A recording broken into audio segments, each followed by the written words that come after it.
பற்றி புகழ்ந்து படிக்கின்றார்கள், பெருமைப்படுத்தி படிக்கின்றார்கள். கண்மணி நாயகம் ஸல்லல்லாஹு அலைஹி வஸல்லம் அவர்கள் மஸ்ஜிது நபவியில, இஸ்லாத்தின் இரண்டாவது இடத்திலே வகிக்கக்கூடிய மஸ்ஜிது நபவியில ஒரு ஸ்டேஜை போட்டு கொடுக்கிறாங்க, மிம்பர் மேலே அமைத்து கொடுக்கிறாங்க. என்னைய பத்தி புகழ்ந்து படிக்கிறது கீழே இருந்து படிக்கவானும், இந்த ஸ்டேஜுக்கு மேலே ஏறி நின்று படிங்கன்னு சொல்லி ஹஸ்ஸான் இப்னு சாபித் ரலியல்லாஹு அவங்களுக்கு ஸ்டேஜ் போட்டு கொடுத்தது மாத்திரமல்ல, அவங்களுக்காக வேண்டி துஆவும் கேட்டாங்க. அல்லாஹும்ம அய்யிதுஹு பிரூஹில் குதுஸ் மானாவஹ அவ் வாஹரன் ரசூலுல்லாஹி ஸல்லல்லாஹு அலைஹி வஸல்லம். இறைவா, இந்த ஹஸ்ஸான் இப்னு சாபித் உன்னுடைய ரசூலாகிய என்னை பற்றி பெருமைப்படுத்தி படித்துக் கொண்டிருக்கும் காலமெல்லாம் ரூஹுல் குதுஸ் என்ற ஜிப்ரீல் அலைஹிஸ்ஸலாத்து வஸ்ஸலாம் அவர்கள் மூலமாக இந்த ஹஸ்ஸான் இப்னு சாபித்துக்கு உதவி செய்வாயாக, அவங்களை உறுதிப்படுத்துவாயாக என்று அவங்களுக்கு துஆவும் செய்தார்கள். புகாரி ஷரீஃபிலே பதிவு செய்யப்பட்டிருக்கின்றது. அன்னை ஆயிஷா சித்திகா ரலியல்லாஹு அன்ஹா அவர்கள் அறிவிக்கின்றார்கள், யாருக்காவது சொல்ல நிற்பாங்க, அப்படி ஒரு ஹதீஸ் இல்ல. ரசூலுல்லாஹ் அப்படி அவங்கள படிச்ச ஆட்களுக்கு ஸ்டேஜ் போட்டு கொடுக்கல, அவங்களுக்காக வேண்டி துஆ கேட்கல, படிச்ச ஆட்கள் ஒண்ணு உற்சாகப்படுத்த இல்ல, அதை நாம் அப்படியெல்லாம் ஒன்று இல்லைன்னு சொல்லி யாருக்காவது சொல்லட்டும் பார்க்கலாம். சேலஞ்ச் பண்ணுகின்றோம், சவால் விடுகின்றோம், அப்படி ஒன்று இல்லை என்று சொல்லட்டும் பார்க்கலாம். தைரியம் இருந்தால் வாருங்கள் முன்னுக்கு. ஏன் ஹதீஸில் குர்ஆனில் இருப்பதை ஏன் இல்லை என்று சொல்லி மறைக்கின்றீர்கள்? இதனால் உங்களுக்கு கிடைக்கக்கூடிய லாபங்கள் என்ன? உலகத்திலே கிடைக்கக்கூடிய சொற்ப லாபங்களுக்காக வேண்டி ஏன் குர்ஆனையும் ஹதீஸையும் மறைக்கின்றீர்கள், இல்லாமல் ஆக்குகின்றீர்கள்? அதன் மூலமாக பெருமதி வாய்ந்த அந்த ஈமானை ஏன் இழப்பதற்கு முன் வருகின்றீர்கள்? கஅப் இப்னு ஸுஹைர் ரலியல்லாஹு அன்ஹு அவர்கள் கண்மணி நாயகம் ஸல்லல்லாஹு அலைஹி வஸல்லம் அவர்களை புகழ்ந்து படிக்கக்கூடிய நேரத்தில் அவர்களுக்கு தன் மேனியில் இருந்த போர்வையை எடுத்தவங்களுக்கு போர்த்து விட்டாங்க. கண்மணி நாயகம் ஸல்லல்லாஹு அலைஹி வஸல்லம் அவர்கள் மக்காவிலிருந்து மதீனாவுக்கு ஹிஜ்ரத் செல்லுகின்றார்கள்.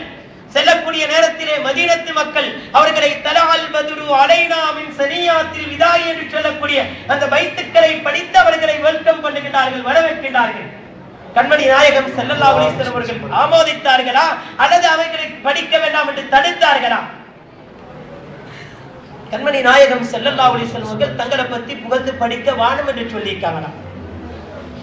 அப்படி சொல்லுகின்ற ஒருவராவது குறைந்து காட்டுட்டு பார்க்க, ஒரு ஆதாரம் குர்ஆன்ல இருந்து ஹதீஸில் இருந்து ஒரு ஆதாரத்தை காட்டுட்டு பார்க்கலாம்.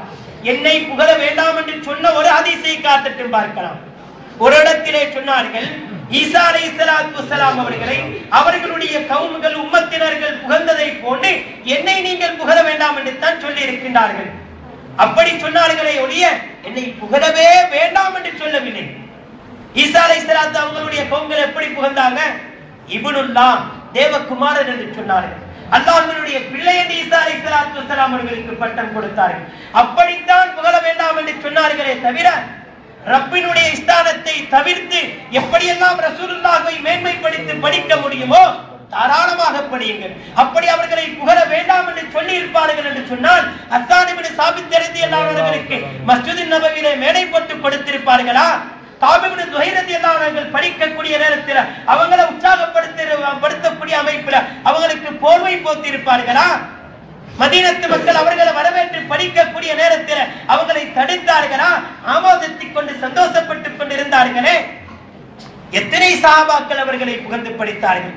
ஒரு தடவை என்னை ஆயிஷா சித்திகா ரலியல்லாஹு அன்ஹா கூட ஒரு பைத்திலே படித்து காட்டுகிறார்கள்.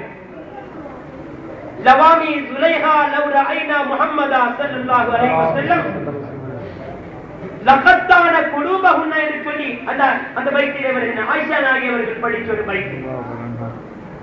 யூசுப் அலைஹிஸ்ஸலாம் அவர்களுடைய மனைவி சுலைஹா நாயகியை படித்த அந்த பெண்கள் அவர்கள் படித்ததற்கு பரிசாக பெற்றுக் கொண்டது என்ன? யூசுப் அலைஹிஸ்ஸலாம் அவர்களுடைய அழகை கண்டு தன்னுடைய கையில இருக்கக்கூடிய பழங்களை வெட்டுவதற்கு பதிலாக கையை வெட்டிக் கொண்டார்கள் அல்லவா? அந்த பெண்கள் யூசுப் அலைஹிஸ்ஸலாம் அவர்களை பார்த்து கையை வெட்டிக் கொண்டார்கள்.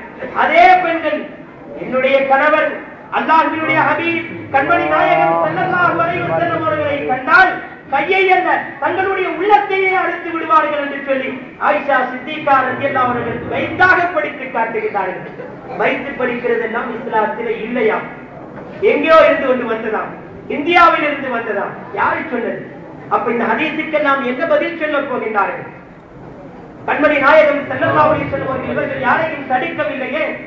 இன்னும் சிலர் சொல்லுவார்கள், ரசூலுல்லாஹி ஸல்லல்லாஹு அலைஹி வஸல்லம் அவர்களை புகழ்ந்து படிக்க வானம் என்று சொல்லி முட்டுமுடிதாக சொல்லக்கூடிய ஒரு கூட்டம். இன்னும் சில பேர் சொல்றது என்ன தெரியுமா? உங்களுக்கு நாங்க மௌலித் ஓத வானம் என்று சொல்லல, மௌலித் ஓதுற நேரத்துல குர்ஆன் ஓதினா அதை விட டபுள் நன்மை கிடைக்குதானே, அதை விட பெரிய நன்மை கிடைக்குதானே என்று சொல்லி சில பேர் சொல்லுவாங்க. எவ்வளவு நல்ல ஒரு சிந்தனை, எவ்வளவு பெரிய ஒரு ஐடியா, யாருக்கும் தோன்றாத ஒரு சிந்தனை. குர்ஆன் ஓத மௌலித் ஓதுற நேரத்துல குர்ஆன் ஓதினா அதை விட நன்மை கூடத்தானே. கண்மணி நாயகம் ஸல்லல்லாஹு அலைஹி வஸல்லம் அவர்களுக்கு பிறக்காத ஞானம் இவங்களுக்கு பிறந்தது. நஊது பில்லாஹி மின்ஹா. அஸ்ஸான் இப்னு சாபித் ரலியல்லாஹு அன்ஹு அவர்களுக்கு கண்மணி நாயகம் ஸல்லல்லாஹு அலைஹி வஸல்லம் அவர்கள் மஸ்ஜித் நபவியிலே ஸ்டேஜ் மேலே போட்டு கொடுக்கும் பொழுது குர்ஆன் இருக்க இல்லையா? அவங்க படிக்கிற நேரம் என்ன சொல்லிக்கணும்? அஸ்ஸான் இப்னு சாபித்தே, நீங்க டைமை வேஸ்ட் பண்ண வேணாம், என்ன புகழ்ந்த நேரத்துல குர்ஆன் எடுத்து ஓதலாம் தானே என்று தடுத்தார்களா? ரசூலுல்லாஹ்வுக்கு அந்த சிந்தனை வர இல்லையா? காப் இப்னு ஸுஹைர் ரலியல்லாஹு அன்ஹு அவர்கள் படிக்கக்கூடிய நேரத்துல வானம் இந்த டைமை வேஸ்ட் பண்ண வேணாம், இதுக்கு பதிலாக குர்ஆன் ஓதினா உங்களுக்கு அதிக நன்மை கிடைக்கும் என்று தடுத்தார்களா? இல்லையே. மதீனத்து மக்கள் வைத்து படித்தவங்களை வரவேற்கிற நேரத்துல நீங்க வைத்து படித்து நேரத்தை வீணாக்காதீங்க, நீங்க உங்களுடைய என்ன குர்ஆனை ஓதுனீங்கன்னு சொன்னா இதை விட நன்மை கிடைக்குமே என்று சொல்லி சொன்னார்களா? இல்லையே. ரசூலுல்லாஹி ஸல்லல்லாஹு அலைஹி வஸல்லம் பிறக்காத ஞானம் இவங்களுக்கு பிறந்திருக்கா? ஏன் மௌலிதின மட்டும் உங்களுக்கு அந்த ஒரு ஐடியா வருகின்றது? குர்ஆன் ஓதுவது எல்லாத்தையும் விட மேன்மையான நன்மை என்பதை நாம எல்லாம் ஏற்றுக்கொண்டிருக்கின்றோம். குர்ஆன் ஓதுறதுக்கு அதிகமான நன்மை எப்ப கிடைக்கும், எங்க கிடைக்கும்? சாதாரண நேரத்தில் ஓதுற குர்ஆனை விட தொழுகையில ஓதுற ஒரு குர்ஆனுக்கு நன்மை கூட. சும்ம நேரத்தில் இப்ப நாம ஓதுறோம்னு சொன்னா ஒரு இடத்துக்கு 10 நன்மை கிடைக்கும். அதே குர்ஆனை